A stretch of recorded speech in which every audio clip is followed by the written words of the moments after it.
All right, welcome to another episode of NFL Outdated Cover 2 series. This episode, we are talking about the Los Angeles Rams, and I am joined by Football by Nikko. He's a contributor for Football Sapient and Fantasy's Finest, and he covers the Rams, and he also covers UCLA. So I'm so excited to have you.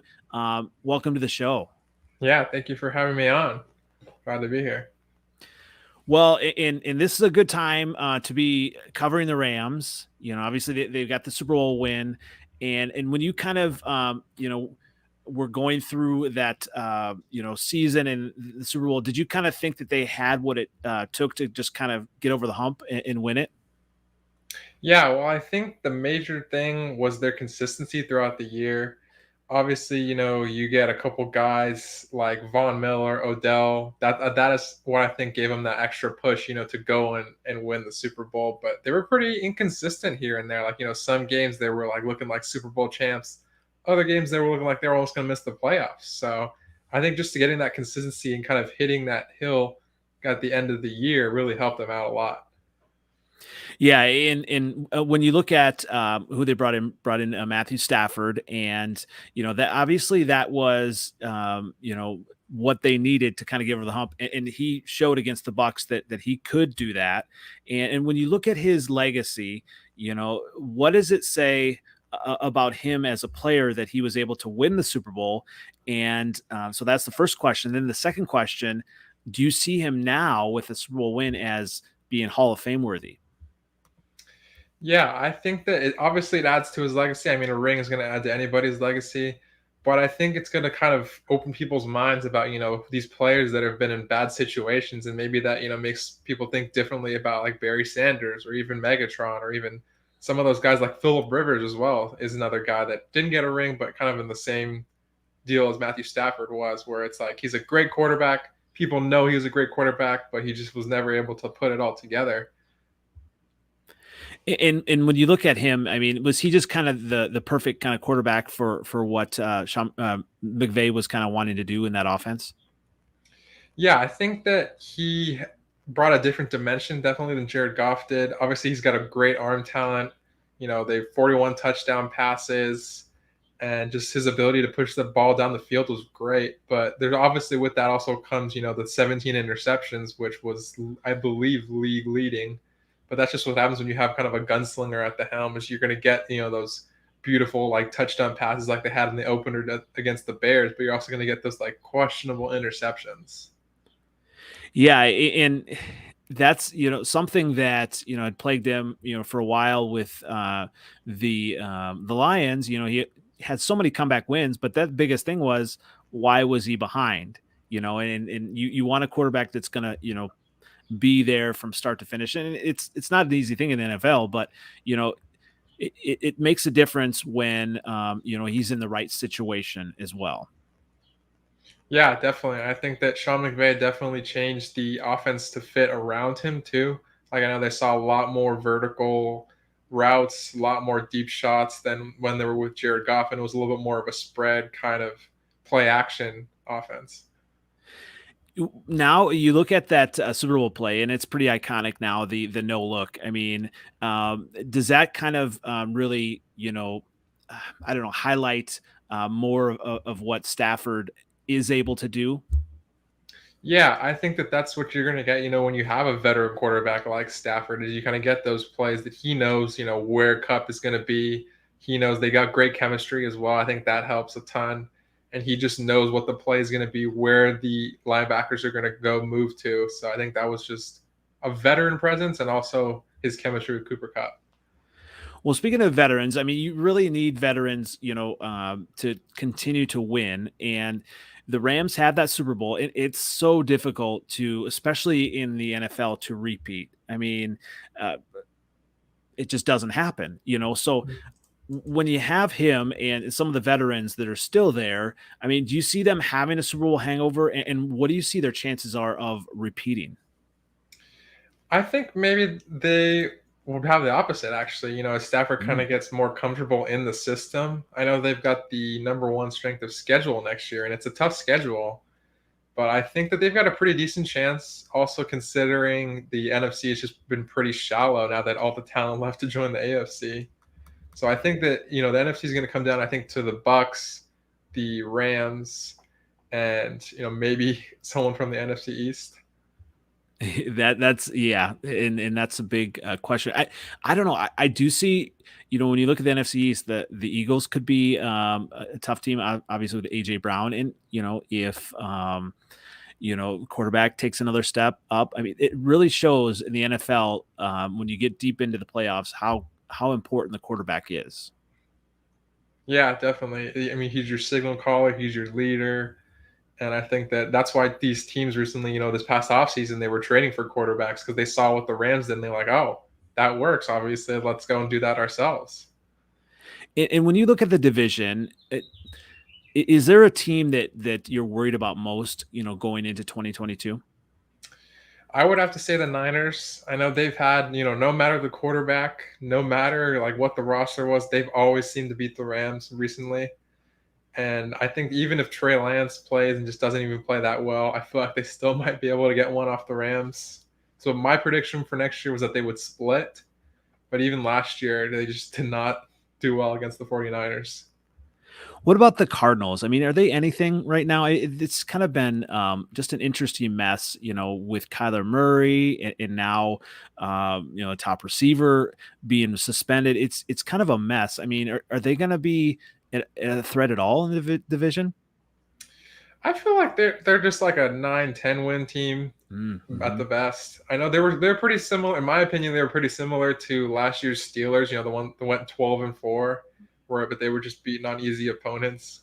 I know they even lost. The Cardinals lost to the Lions last year, so they were pretty much one of those teams that like just got a little way too many wins than they were supposed to. But I know that Murray, he's a good player. I will say that, but I think that if he wants to actually like get in there and lead the team, I think he has some issues in the locker room for sure with all that like Instagram drama and all that stuff.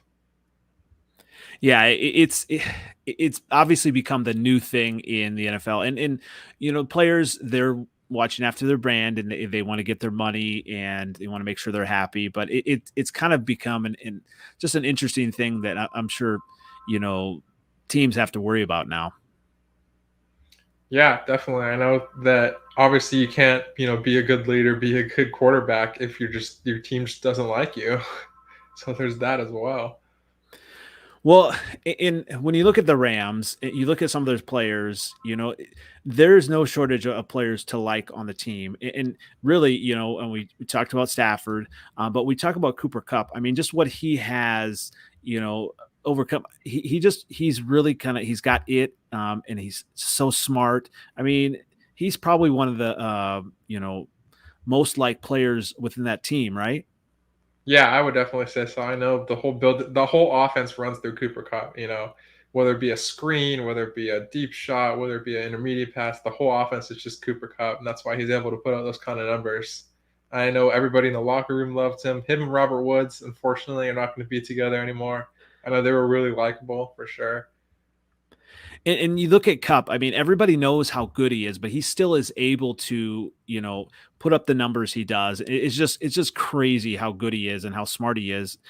You look at now with him, but adding, I am a Bears fan, so now adding my former Bears wide receiver, what is he going to mean to that offense as well? Yeah, I think that on the business standpoint from it was a very good deal. I think that, Robert Woods and Cooper Cup, although they were, pretty good wide receivers, they were both pretty much the same kind of wide receiver, the kind of Mm. running after catch, just like more of a possession kind of guy. I think that Allen Robinson is obviously, going to bring a different dimension to the offense, more of a jump ball, big target, that kind of thing. Yeah, and for whatever reason, he didn't really gel with. It- he didn't gel in Chicago this year, and he did kind of take some plays off. But when he's motivated, he's just one of the better wide receivers that in the NFL, and so it will be interesting to see how he comes back this year and what part he has in that offense. But really, that offense is going to be humming from the get go again, right? Oh yeah, definitely. I think that Allen Robinson, also kind of took advantage of that situation. You always say like Allen Robinson had a QB, like how would he perform? And it was similar to how you would talk about Matthew Stafford before, and like if Matthew Stafford had a good team around him, how would he perform? And I think that they were able to take advantage of that situation a little bit. And he wanted to play here, obviously. So I think it'll be fun to see just him play with Matthew Stafford. Speaking of, one of the more fun players to watch as well, Cam Akers has really, you know, come on and been a star. So can Akers shoulder the load this year, and is he going to be fully healthy? Yeah, I think that just depends on his recovery. Obviously, I'm not going to know, try and tell you like, oh, he was probably fully recovered by now. But he looked decent last year. I know he started off like way sooner than he should have coming back, but obviously he looked good in his first debut against the Cardinals. I know it was the Niners, then the Cardinals.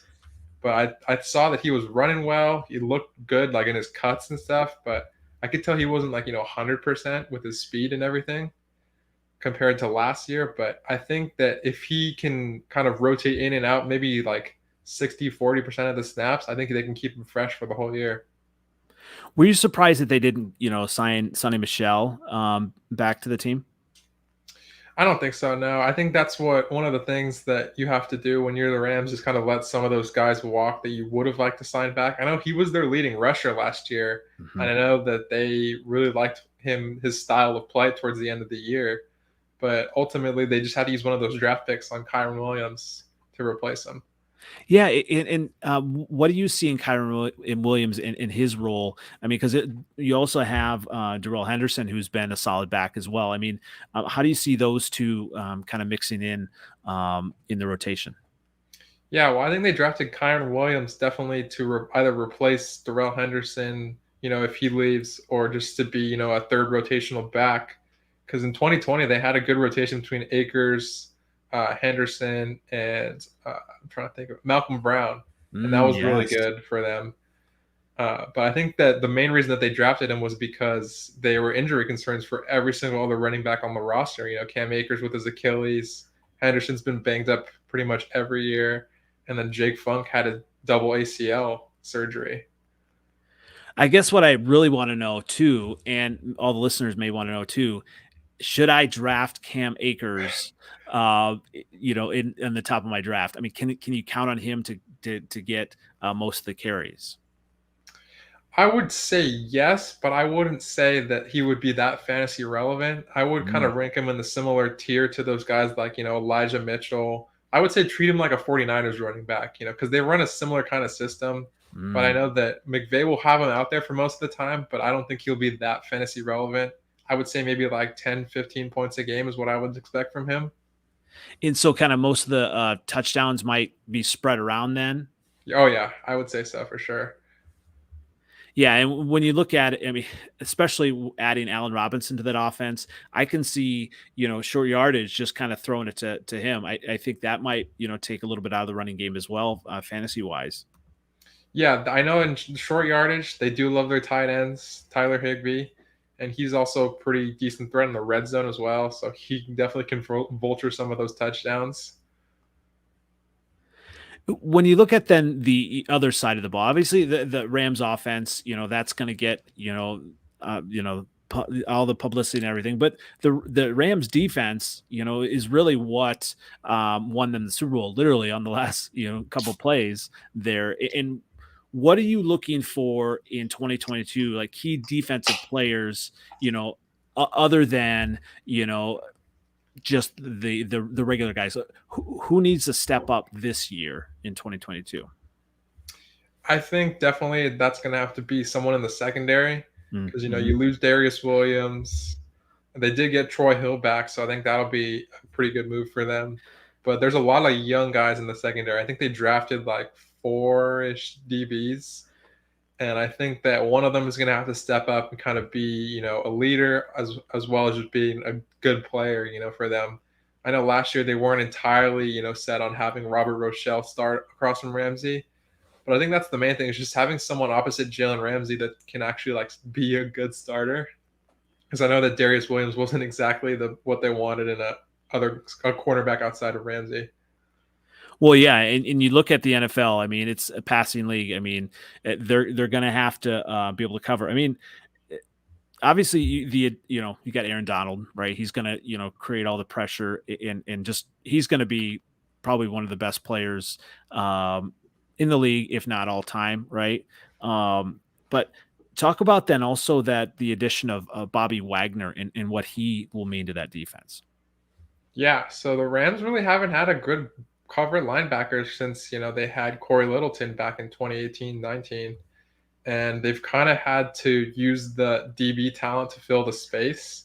So I know they like bringing Taylor Rapp down to almost as a linebacker, and they only run, sometimes one linebacker sets because they didn't have a real strong linebacker in that position. So I think that he'll bring definitely, a veteran presence, help out Ernest Jones for sure. And I think you might see a little bit more double linebackers coming in for them next year for sure. And then also, one of the biggest things that Troy Reader struggled with last year was missed tackles. And I think that when you get a guy like Bobby Wagner, when you have him help Ernest Jones, that's going to cut down on your missed tackles a lot. Yeah, and you look at defensively what they're able to do. I mean, really coaching. I mean, they're going to be able to do a lot of different things. It seems like with all the players that they have. I mean, Jalen Ramsey is going to be Jalen Ramsey. Do you see this team? I mean, is the defense going to be obviously the reason it for a repeat, or would it be the offense? Yeah, I would say it would probably be the offense. I know it was definitely the offense last year because the defense was pretty about league average. But I think, the addition of Allen Robinson, the return of Cam Akers, and just that good running game will help the offense kind of carry this team. Yeah, and having a solid defense is good, but yeah, you're right. It is an offensive league, and when you look at that, then some of the coaching changes, uh, is it going to matter? Obviously they lost their coach to the Vikings. Is that going to matter at all? And talk about some of those changes that are going on with the Rams. Yeah, so normally McVay's lost a coach almost every year. The staff turnaround over there is pretty crazy. Like I know that everyone just kind of leaves and becomes a head coach, defensive coordinator, that kind of thing elsewhere. So I think it's pretty interesting just to see how he handles it. I know they got Liam Cohen back from Kentucky, and I was listening to him actually on the Rams Revealed podcast the other day, and he was just saying like there was no other place that he would want to work in the NFL if it wasn't for Kentucky. So I think that was just interesting to hear, kind of the culture he builds as a head coach, and just the fact that like he wouldn't want to work any other job in the NFL. But then they did also ask him about if he would leave to become a head coach, and he said absolutely, that's what the goal is as a coordinator. Yeah, I mean, when you look at teams that are being poached as far as coaches and even players, I mean, even front office, I mean, they are doing things the right way if their coaches are being that successful. I mean, that was the big thing with being a Bears fan. They talked about the offensive coordinator being really important, and there's some people that were really worried that um, what if the Bears got an offensive coordinator, he did really well, and then he was poached to go to be a head coach somewhere else.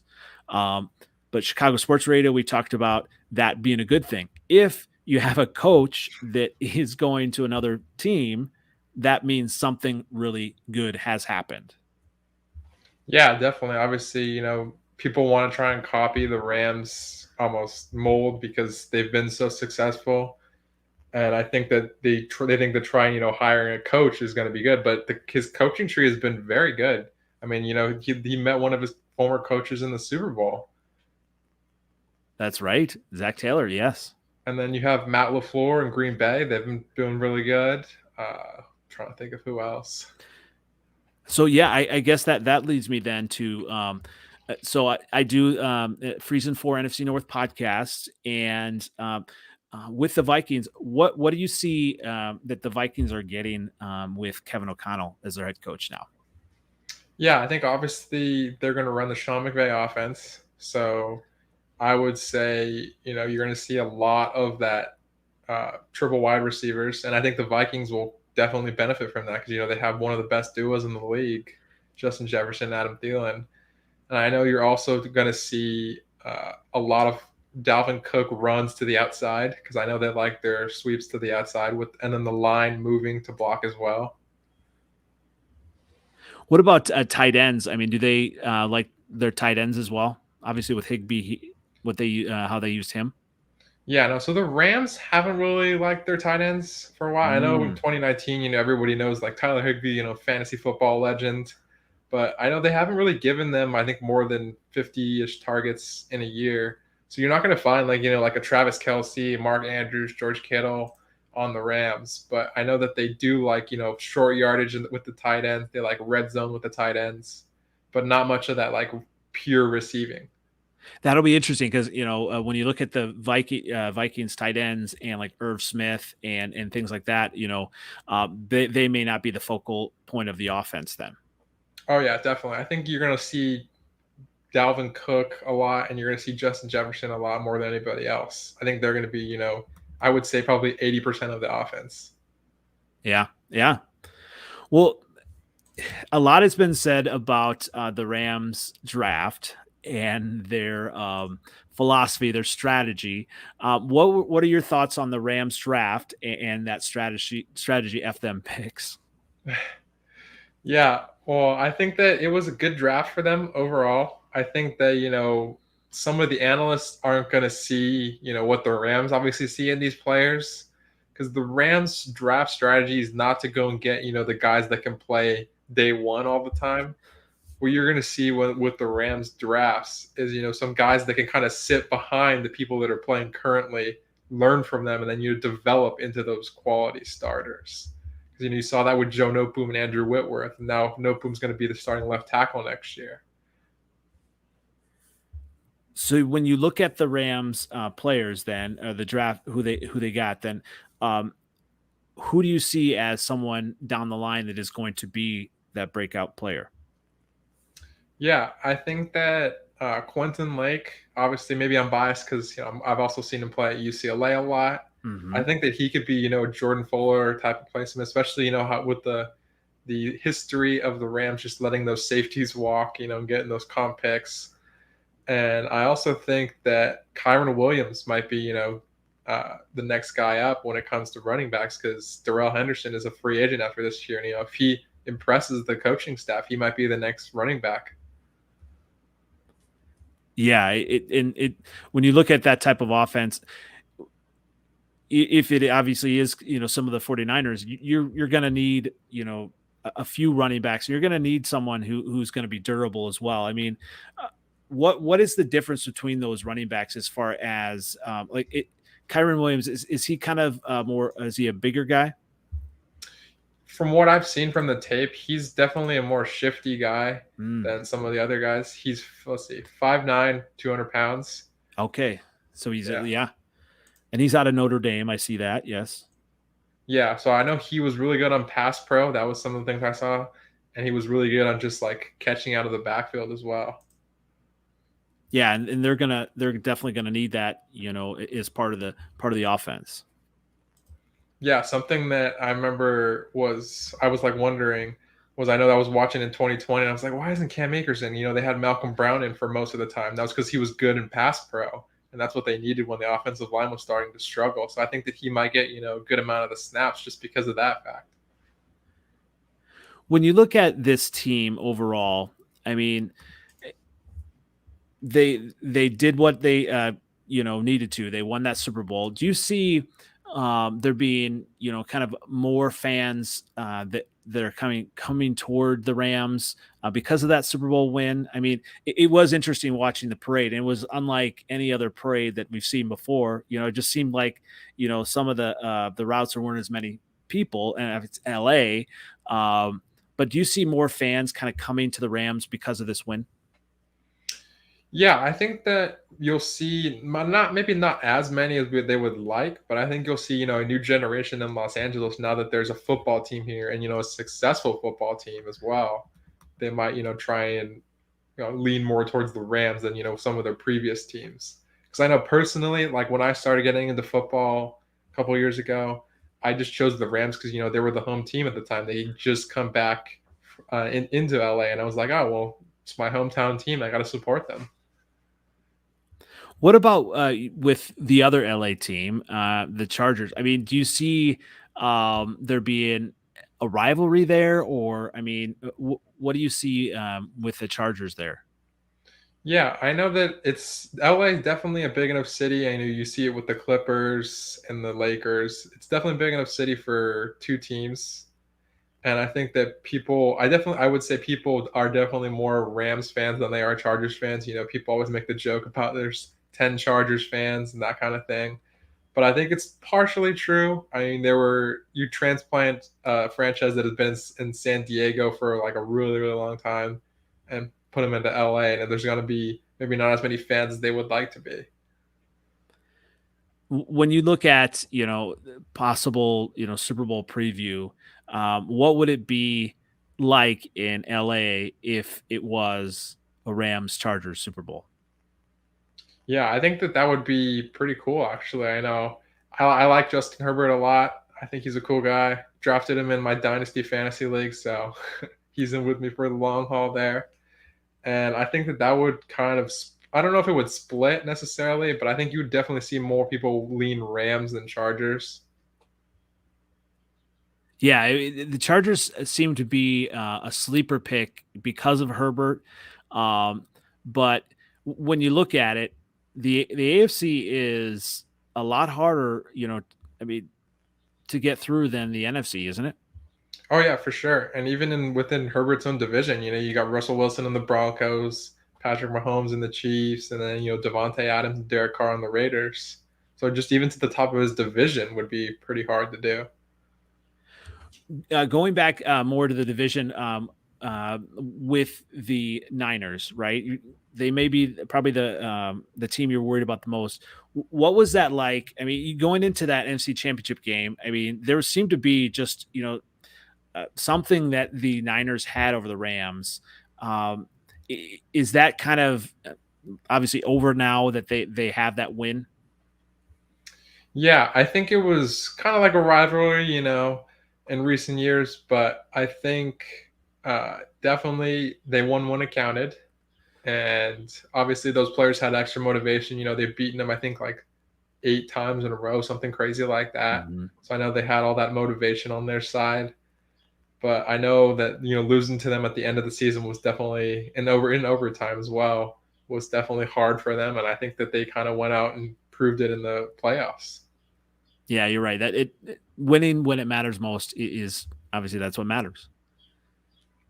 Yeah, for sure. And I know that just between the 49ers and the Rams, I know that they've had a lot of like rivalry kind of interactions the past couple of years, whether that be, Ramsey or just some of those guys just trash talking.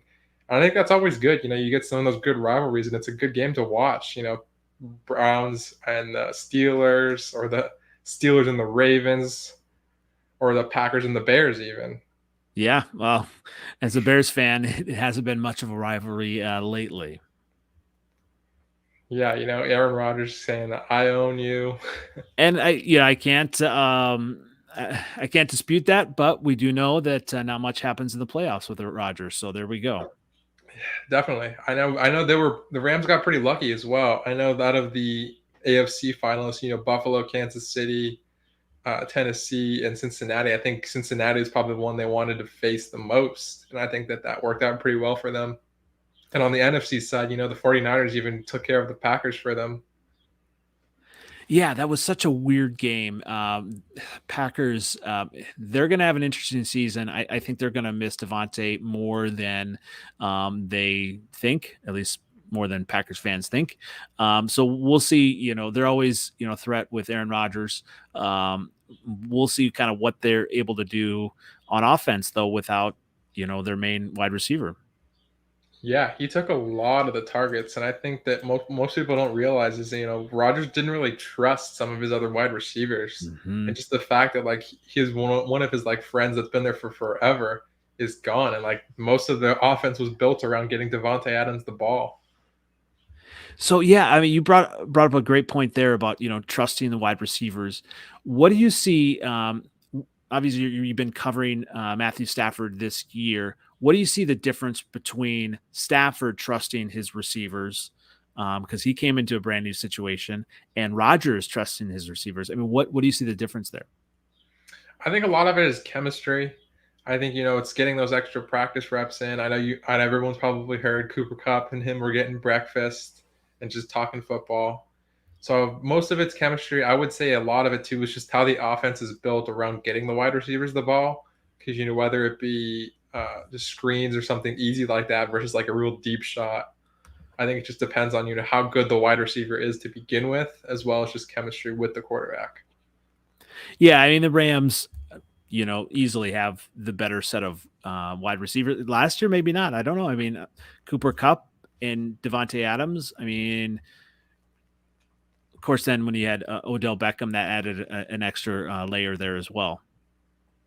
Yeah, I think that Devontae is a better wide receiver just in terms of like all around route running and just his ability to separate. But I think that Cooper Cup is just a better wide receiver last year. Yeah, and so looking at this year, then when you look at what the Rams have overall, and and looking at their schedule, what do you see maybe their record being, and do you see them being a number one seed in the playoffs? Yeah, so I actually just finished my article for Football Sapien on my schedule predictions. Perfect.